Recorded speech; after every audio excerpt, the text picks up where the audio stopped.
Americans who were romping away realized the potential of what they were developing.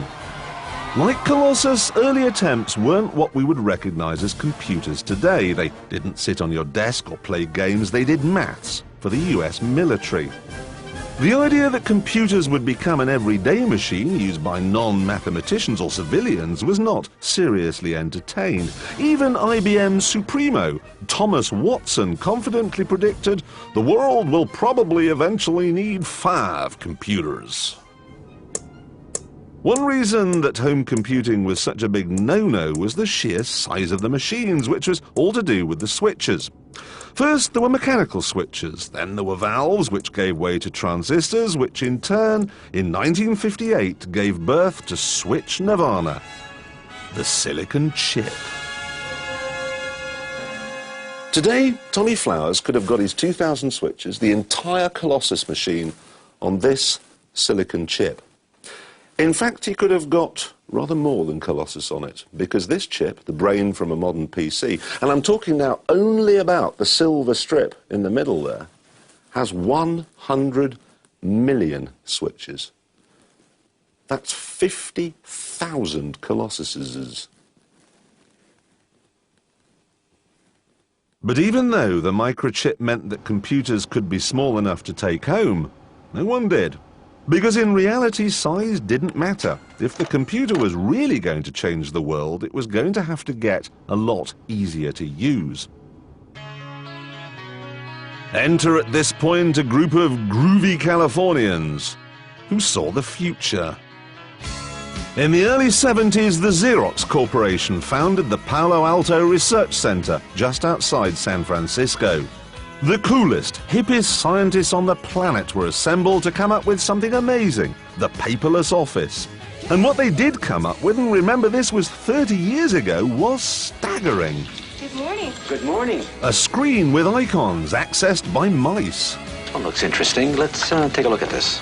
Floppy disks. Well, it was 30 years ago. I'm going to need a couple of copies of this. A laser printer. Oh, thank you. Laptops. Email. What's the mail this morning?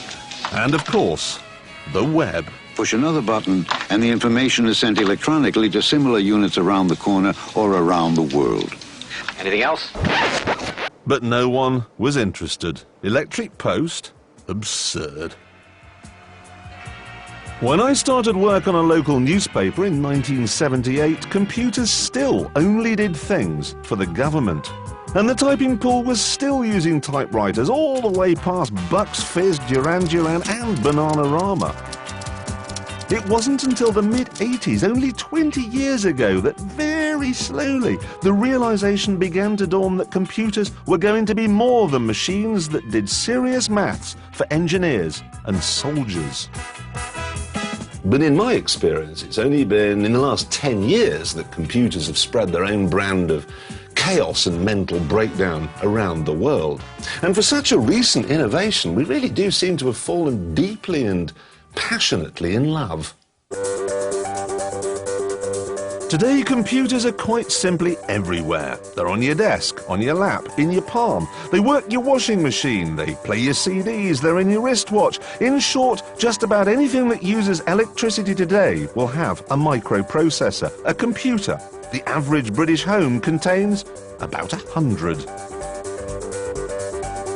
So instead of there being 5 computers in the world, there are over 17 million in the UK alone.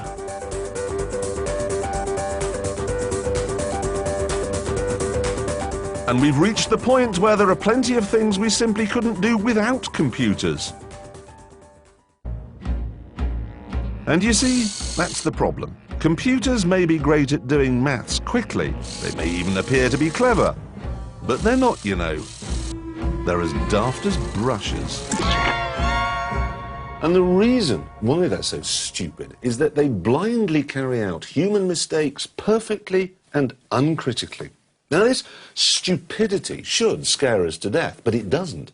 What scares us is this.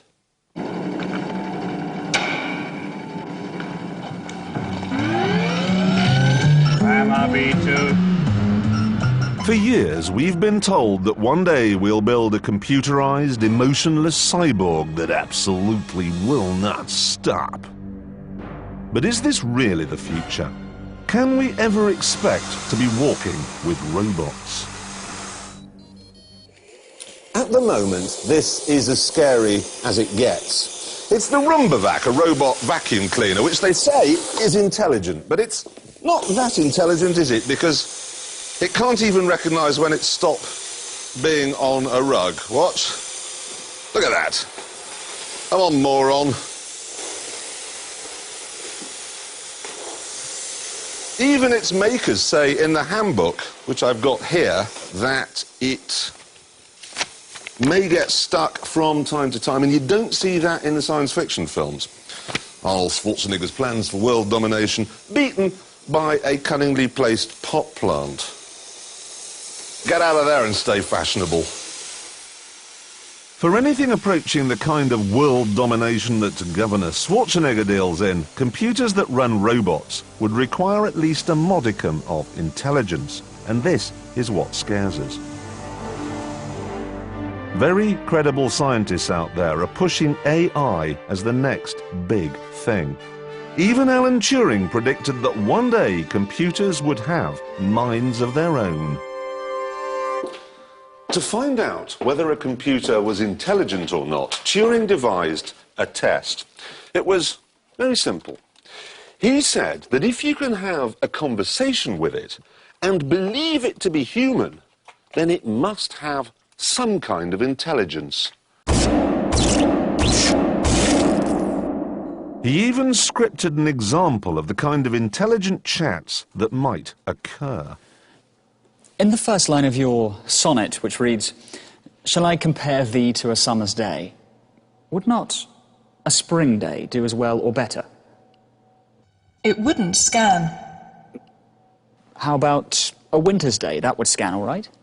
Yes, but nobody wants to be compared to a winter's day. Would you say that Mr. Pickwick reminded you of Christmas?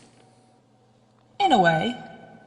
Yet Christmas is a winter's day, and I don't think that Mr. Pickwick would mind the comparison.